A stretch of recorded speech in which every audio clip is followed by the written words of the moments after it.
I'm ABC 13's Dana Evans. Trust is important. At ABC 13, you can trust that we're fighting for you, asking the tough questions, because accountability matters. Watch ABC 13 on TV or WSET.com. That's coverage you can count on.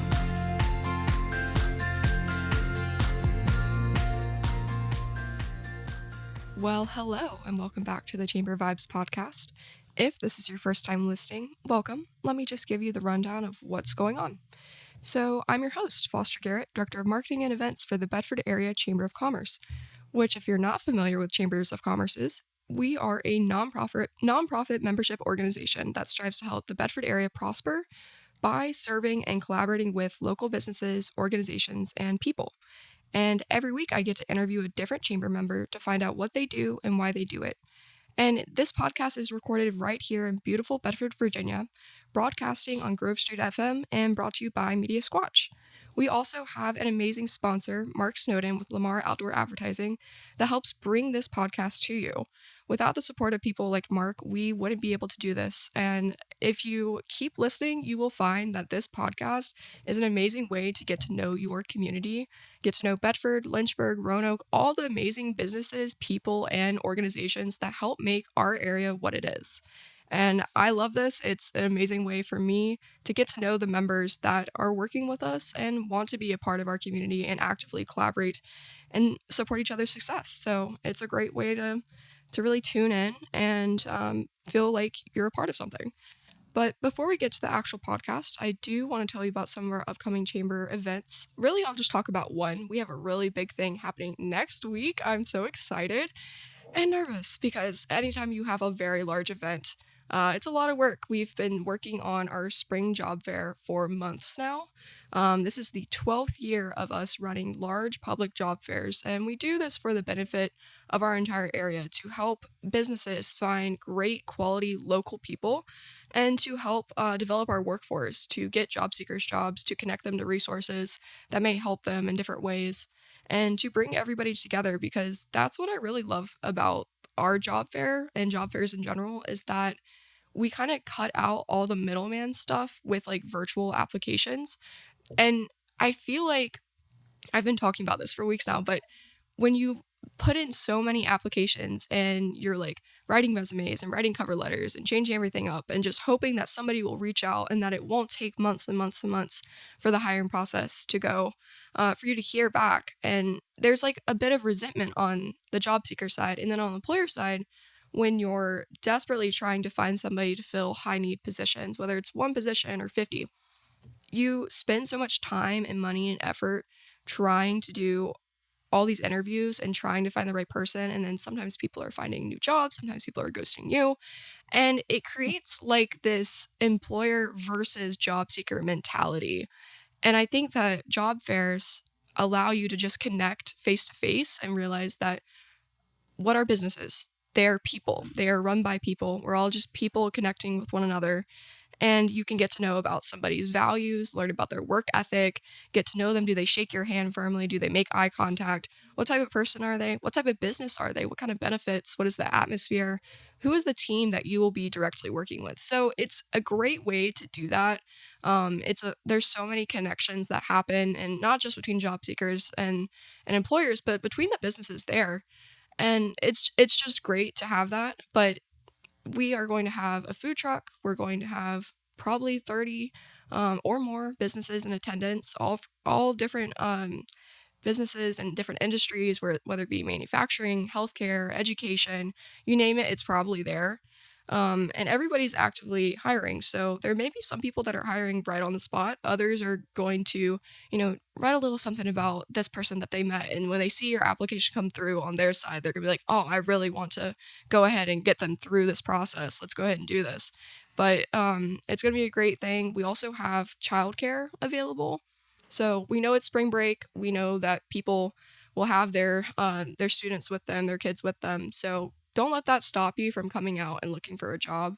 And we have a lot of other great things going on that day, just little add-ons. But you can learn about that event, our 12th annual spring job fair, on our website, bedfordareachamber.com. We have a full calendar of events. We like to stay busy. And if you ever have any questions, you are welcome to call us, and I will drop our phone number at the very, very end. So make sure to listen all the way through so that you can get that. You can't get it anywhere else. But without further ado, let's stop hearing from me.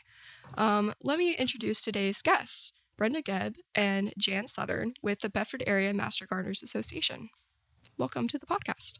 Thank you. It's Thank great you. to be here again. Yep. Yes, I know this is my second time having you, Brenda. Yes, it was great the first time.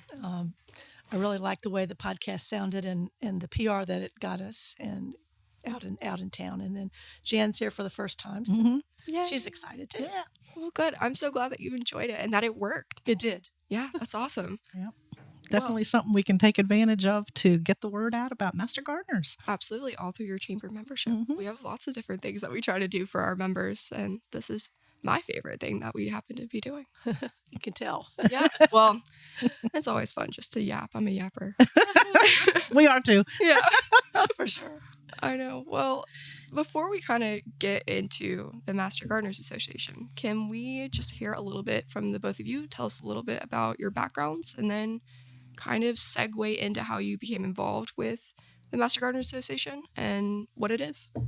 Want to go first? Sure. I, again, if you listen to the first podcast, I grew up in North Florida, moved up to New York City and finished college, ended up staying there for 12 years. Oh, wow. I know. And then got kind of sick of the rat race, moved down to Richmond to be closer to family and spent 20 years there in mortgage banking.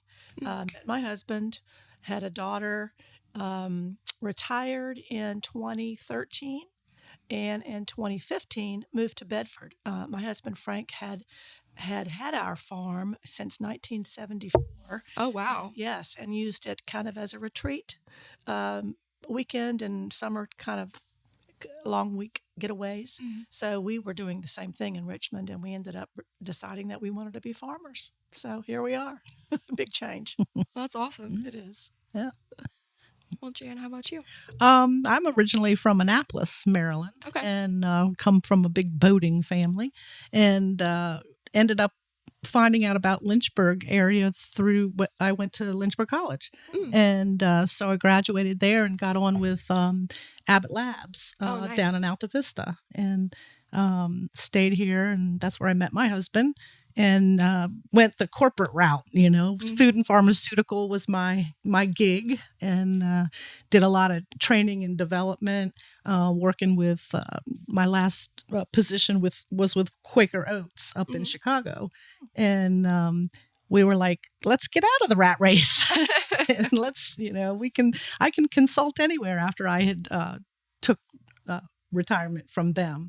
So here we are in Bedford, which was a real quick, crazy. We came down for my nephew's wedding, and I thought, let's just start looking at houses. We were definitely ready to get out of Chicago and area, and so we came down and just to look, and we ended up buying a house. That's crazy.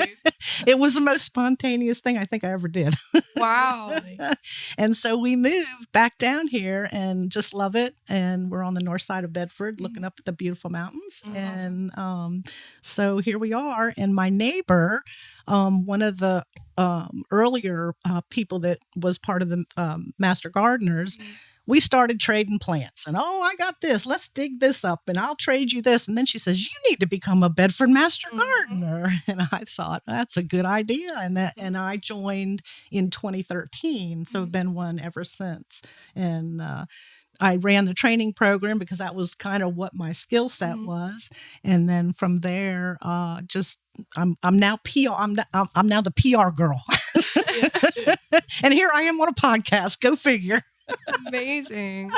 Well, that's awesome. And what year when did you move to Bedford? What was that year? It was late 2009. 2009. Yeah, Okay. right after the crash. So we didn't do so well on selling the house up in Chicago area, but we got a really good deal down here. That's awesome. So tit for tat. Yeah. We ended up on the good side. So it was awesome. Well, Yeah. good. It's Well, funny. that's really cool. I love asking people that question.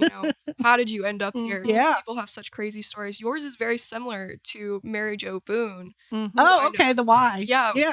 Yes, the director of the Y, because she and her husband were working at YMCA in Chicago, and they decided that they wanted to get out and they wanted to be at a Y that had more recreation opportunities and outdoor opportunities, because they just had a facility and that was it. Wow. Which compared to the Bedford Y, very, very different. Very different. And so they were going up and down the East Coast visiting places, and they came to Bedford for one weekend and they're like, That's yep, it. this is it. This is it. Just like that. I think you're right. People that I've talked to too, like a lot of the Bedford master gardeners, same thing. It's like, well, we're not from here, but boy, we love it here. Yeah. Mhm. People are so sweet. And they stay. Yeah, it is really cool. Mhm. And I am from here, but I there you go. I decided to come back. Well, we kind of did too. I always thought it was kind of a full circle thing. I went to college here and then Yeah. came back. Came and back. my husband was from Pulaski County, and Okay. I was from Maryland. So it was kind of, okay, that's kind of between the two places, Yeah. So this will work out Compromise. good. And I was familiar with the area. That's so it was awesome. awesome. Yeah. Yeah, and natural segue for both of you getting involved with the Master Gardeners Association. Mhm. So tell us a little bit, what is the Bedford Area Master Gardeners Association? Well, it was established back in 92. Mhm. And at that point, if you wanted to be a Bedford Master Gardener, you had to go to another town Oh, to really? train. Yeah, we didn't have. I think they went to Lynchburg, didn't they? Yeah, Yeah. in Lynchburg, Uh-huh. Roanoke, I guess. And then in, I think 5 or 6 started it. Of a couple are still members, actually. Oh, cool. I know. And then in 01, we started our own training, in-person training. I think you had to go to classrooms, 2 or 3 nights a week. And then in 2010, we actually developed here in Bedford County an online module-based training course. And it since has become a model throughout the state. Oh, that's awesome. Yeah, lots of different counties throughout the state have adopted our program. There are 16 study modules now, Mhm. and 11, is that right? 11. 11 in-person labs. And so what you do is you study online, you Mhm. take a pass-fail core or paper final test for each module. Open book. So Open no book. no worries. Yeah, it's not hard. And then, of course, you're learning about each different module. It's just a different topic. And then you have a final exam, and you graduate and become at that point an intern. Yeah. And you have to, during that first year of your internship, you have to have 50 volunteer hours. Wow. And then you become a certified master gardener volunteer. After that, you have to have 20 hours per year and 8 hours of continuing education to continue your certification. So it's a constant learning process. Jan was the training director for many years. So Yep. Finally gave that up. yeah, I went to PR. Don't know what I was thinking, yeah, really. but it was good. Yeah, but we we don't know everything. One thing about Master Gardeners is that you're just constantly learning. Mhm. We have so many different projects you can get involved with, whatever your interests are. Just a constant learning process and teaching the community, the public. So. Yeah. Our mission is to serve the citizens of Bedford County through horticulture. Mhm. And so we're learning, we're teaching, we're providing projects that always have that mission involved, where there's an educational component. So one of our projects, like at the Festival of Trees that we do at the Welcome Center every year, where a lot of the nonprofits, set up trees, we can have a tree, but that's a craft project, but we have to have a mission to our tree. And so there's some learning component that we will always put in the theme, and they have a theme, and then we have another theme that, that ends up meeting our mission. Well, that's what makes amazing nonprofits is if everything that you do, you can relate back to mission. Yes. And why you're doing it in the first place. I think when you start venturing away from it, that's when things become a slippery slope of why are we actually doing this, and is it beneficial for who we are? Right. But yeah, how many members do you have right now? Gosh, Brenda, I think we got over, is it almost 100, isn't it? I think maybe just over 100. Yeah. Every year we have a new training class, and it starts around the 1st of March, and we have anywhere from 8 to 18 new members that join each year. So that's incredible. Yep. To start with 5. Yeah. I know. And do you think that the online training program has really helped increase those numbers. Yeah. Oh yeah. And it's broadened the diversity of people that we can reach now, so before it was, retired, kind of the demographic was there, and we've expanded it to the working class people that are out there still working, that are not retired, so that they can study at home in their jammies, and just have to come in for those labs that really just support the modules that we learn from. But that's the fun stuff. Yeah. Oh, it's the fun stuff. Yeah. I don't want to give that up. No. That's awesome, though. I think it is intimidating to hear about what the certification process is like, because you can't it's not like a gardening club where you can just join it and go garden and, just help out as you can. But it is something like when you say master gardener, you have to kind of earn it. You have to have skills. You have to have knowledge. Yeah, you do. Earn it. And you have to keep earning it. Every year. Right. It's a constant process, but it's fun. People. I know the new trainees are nervous at front. Oh yeah, first I was, but then it becomes kind of second nature. You're just always learning. We don't have all the answers, but we have a help desk that's education based, and we do research to answer questions. Oh, so cool. We're learning the whole time too. And this is run through the Bedford Extension Office, right? That's right, which of course is part of Virginia Tech and Virginia State University. So, but yes, it's statewide. In fact, it's countrywide. Each state has their own extension office, extension service. So there's even a state master gardener unit. Oh, really? That is part of it that, feeds into Virginia, and Maryland has one, and we're associated with Virginia Tech and rely on their research. And that's where our go-to research will come from, that we share with the public when they come in and their roses are dying or whatever, And so we have, answers that are, appropriate for science-based backed information that we provide. Yeah. That is awesome. I feel like every time I get to talk to people on this podcast, even if we've done this before, even if people think that they know about it already, like I've had Poplar Forest on the podcast recently, I had Center on the Square, and it's the type of things where like, oh, I've been to Poplar Forest, I know what it's all about. No, you don't. No, you don't. And I think we would have to do like 6 more of these to get through everything that you do. And it changes. It does. I think last year you said you had like 75, 85 master gardeners. Right. Now you have over 100. Yeah. That's incredible. It is. Yeah. And always new projects. Yes. Some projects, go on and on. But as we get new people, they have new interests, excuse me, and they want to start new things. So they, if you are a new master gardener and you have a passion, then you might want to start a project. It has to go before our board and Scott Baker, our extension agent, and be approved, have an educational component, but that keeps it fresh and always changing. Yeah. And you said you have like 30 projects going right now? Yeah. That's about right. Do you want to talk about some of them? Yeah. Actually, we have a couple, and I'll just talk about the next big one that's coming up is our annual plant sale. Oh, yes. Oh, yes. Which pretty much the whole town comes to, it seems like, anyway. It's pretty crowded. We're in a new location this year. Oh, you are? We're at the county gym, okay, which is across from the Water Authority building. Down from the sheriff's office. Yep, Falling Creek Road. It's on April 26th from 9 a.m. to 1 p.m., and we will have literally thousands of plants for sale. So come on down. Starts at 9. Yep. There's always a waiting line. You got to get there at 9. You do. You really do. I've been there. I've been there at like noon. Nope, it's not. There's not a whole lot left. And people are fighting over what's left too. Right. Man. The good news this year is by going to the county gym, we have so much more room. That's what I was going to ask. And if you'd outgrown we are so excited that we're working with the Parks and Rec on that, and they're just so helpful. And it is really going to change the game for us because we were really, really crowded. Yeah. When we were working out of the extension office. I think we took every room that was available in there that allowed us to stuff with plants. And we grow them. I mean, a lot of the master gardeners will, dig their perennials and pot them up and bring them in for sale.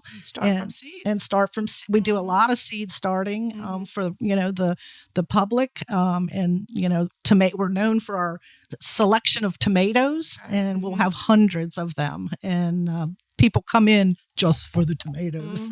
I do. every year. So it's fun. And That's awesome. but we got a lot of other things too, some different stuff. We have house plants. We have what else will we have? House plants, annuals, perennials, Bushes, trees. Trees and shrubs. And so a lot of stuff that comes in. And every year it's different because every year we have new people and, people have different things in their garden. And, some people will purchase and bring to the plant sale for us, depending on, some people don't have gardens, not many, but some of them. And so it really is our only fundraising event for the year. And that is why it's so big, because that is our annual fundraiser. That's the only fundraiser that we do to support all the projects that are, ongoing. That's awesome. Yeah, I was actually talking to my mom this morning. She's like, who do you have on the podcast? I'm like, oh, the Master Gardener. She's like, tell them that I have the plant sale on my calendar and I will be there. Awesome. I was like, okay, I'll tell them. So consider yourself told. That's right. Cute. And we'll get our banner up across Main Street, or Bridge Street. Yeah. So we've got that going. And but that's our big project there. I'll talk about our next thing. It happens in May 3rd, and down at Media Farm and Home Garden Center, we have an annual herb festival. Okay. And so they stock up with all these herbs, and we'll have the master gardeners on hand to help you with information about the herbs and learn about the herbs. I think the herb of the year is the chamomile. This year. Okay. Yep. And so they'll have a special section on that. And we'll also be offering a hypertufa workshop, and it's like a cement mixture that you build out of. Is it sand and kind of peat? Like a concrete. It's concrete-ish, and you can shape it in any way, and sometimes you can put it over a bowl or whatever. But anyway, it dries, and you have your planter, cool. And it's really kind of rustic, and we have the materials there, and I think that there's a sign up, but it'll be signing up through the Media Farm, not the Bedford Master Gardeners. So we're a partnership with Media Farm to do the annual herb festival, but it's 30th year that they've been doing the annual herb festival. That's amazing. And so we've partnered with them and have a big time down there. But if you want to sign up for that workshop, I believe it's at 11 o'clock on May 3rd. The festival's from 10 to 2. And I think it's limited also to just 15 participants, because that's a lot of material. Workshop, the workshop. But obviously the herb festival itself, anybody can come at any time. And you get a 25% discount. That's right. Herbs. Hey. There you go. That's awesome. Yeah. Well, that sounds really exciting. Yeah, so those are the two biggies that are coming up, and like I say, we're in the thick of it with the training class, so they're learning, and that'll go from March to August. So April's always a busy month for us. It was a perfect time to do this because our big ticket items are coming up. Yep. Yeah. Well, that's what I always tell chamber members. I'm like, slide some of our marketing opportunities in with your promotional Yes, banner. absolutely. And see, PR chair was on it. There you go. We love that. I know. I'm trying to think, do we want to talk about anything else on any other projects? I'm going to talk about the therapeutic gardening if we can. Yeah. Therapeutic gardening is our collaboration with the Cardinal Nursing Home and Bedford County Nursing Home. And we actually go in there with a group of, a team that's on that project and work with the seniors. And it's really a quality of life thing they look forward to. We come in once a month and we have things worked out that they can actually do hands-on. We help them. We do seed projects. We have them learn. We always have our mission. But with the seniors, it's more about quality of life and them looking forward to something different every time we come. We have raised beds over there, and we help maintain them. And I think one of our master gardeners had told me that they grew peanuts one year. Peanuts. Now, who knew, right? So a lot of people don't even know where peanuts come from.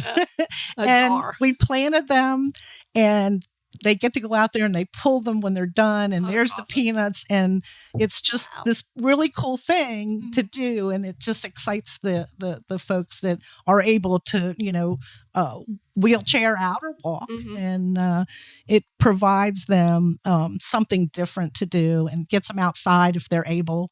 And the same with a cardinal. They have Mhm. we tend to do the same project at each thing, but there's something different every month, and it's the Phyllis Turner, our master gardener who created the program, has won like an international awards Wow. for it, and people are contacting her for Mhm. information how to do their own therapeutic gardening. That's amazing. And so that's awesome, to be able to share and help people learn about it Mhm. and provide, a quality of life that's a little bit better each day for the seniors out there in a nursing home. That's awesome. Mhm. When we talked It's a about great this project. last year, I was really floored by it because it does like step away a little bit from what you guys Yep. typically do. Mhm. But it's one of those things where when you start it, there's no way you can stop. Oh Mm-mm. no, it's No. really necessary. No, that's like Great project. a continuing project. Mm-hmm. And when I tell people about it, because I know that you guys have the micro grants, which I'd love Yes. for you to talk a little bit about Okay. next. But when I tell people about the micro grants, I'm like, yeah, it doesn't have to necessarily be like, oh, I want to start like a little garden, or oh, I want to like do this like big thing with the money. It can be as small as, let me get some planters for my my long-term care unit so that we can start doing little projects. Yep. Let me just get some shovels so that we can keep up with the things that we already have a little bit better. Mm-hmm. And when you guys have some great like examples of what it could be used for listed on the microgrants PDF and on the website. Uh-huh. And when people start reading that, they're like, oh,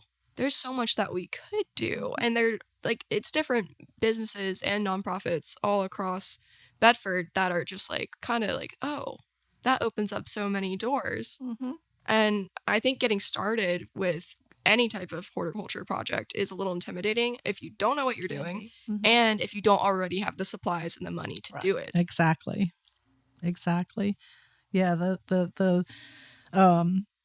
they're just really fun, and I think that it's something that we started last year, Brenda. Last year's the first year. Was the first offering of the microgrants, and they have taken off where people are starting to get to know about them. And so, that's the other thing, is how do you get the word out that we even have them? And so this is an opportunity to do that as well, through our little program today, to let you know that they are available.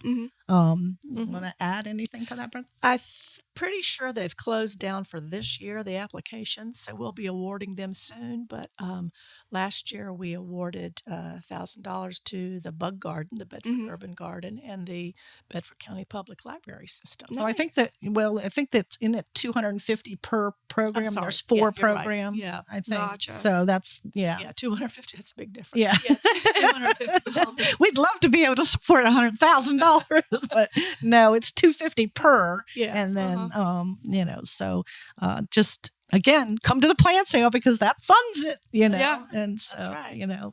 And 2 other projects that will be upcoming pretty soon regularly will be our farmers markets. Mm-hmm. We have a presence at the Bedford in town and the Forest Farmers Market at least once a month, sometimes twice a month. So we have a table there. We always have a little educational segment, whether it be for the kids or something about lawn care or beekeeping or anything that composting changes every time.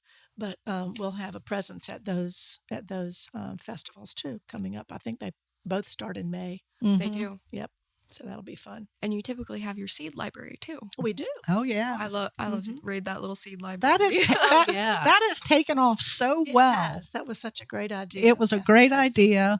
Kathy Jackson, one of our other master gardeners, has taken that thing and really made it something fun. And we will have the seed library set up at the plant sale. So Nice. That's right. you can bring seeds and we can do seed swapping. Oh, cool. Yeah. So if you have any seeds that you've collected at the end of the, season in the fall, or, that you just have some that you want to trade, we will have a team there with the seed library and do a little seed swapping. That's right. Nice.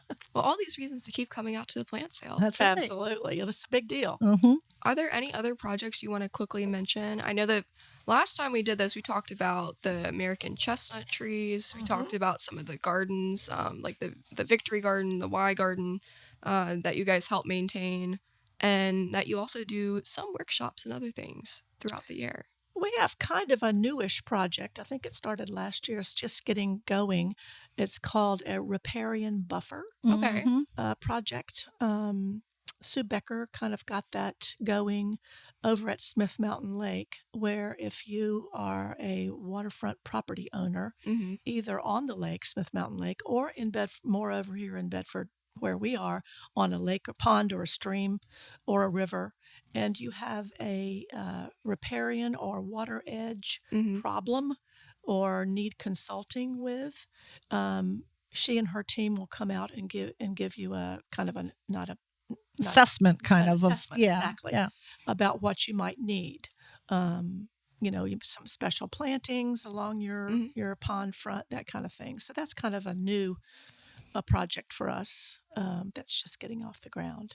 Bedford County is so big that we really yes. try to reach the lake, the north side, south side, east side, west side. There's just a lot of Huge. area to cover, and we pull people from all sides of the county to join us. So some projects lend themselves to Smith Mountain Lake, and some projects lend themselves to other parts of the county. And believe me, we are all over this county.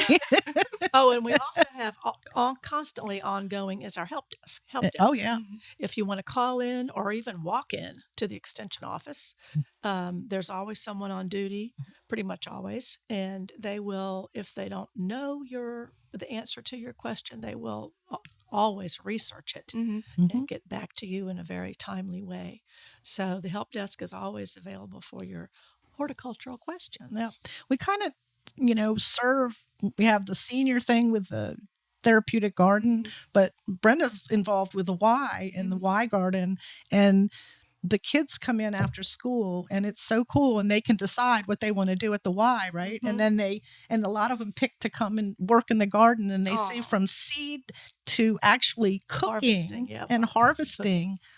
So it's that's a whole different demographic, and I think that's wonderful that we span the kids all the way to the seniors. That is so cool. To serve them in a horticultural learning environment, and to see those kids, it's just really, it's fascinating. They love it, and they come back. They pick to come to that. They sign up every They can swim, they can do all that, but they come to the garden. They do. They love that garden.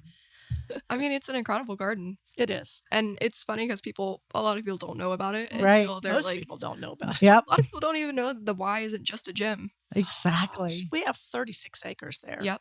And, we really have a great partnership with the master gardeners, with the Y. So yeah. It's great. So yeah, that's it's a fun thing. But I think about, just serving the community, and you're serving from the kids all the way to the senior folks that, even if they just enjoy looking out their window and seeing flowers, that's a good thing. It is a good thing. We can help them. Yes. Well, ladies, this has been a lot of fun. Is there anything else that you want to mention before we kind of wrap up?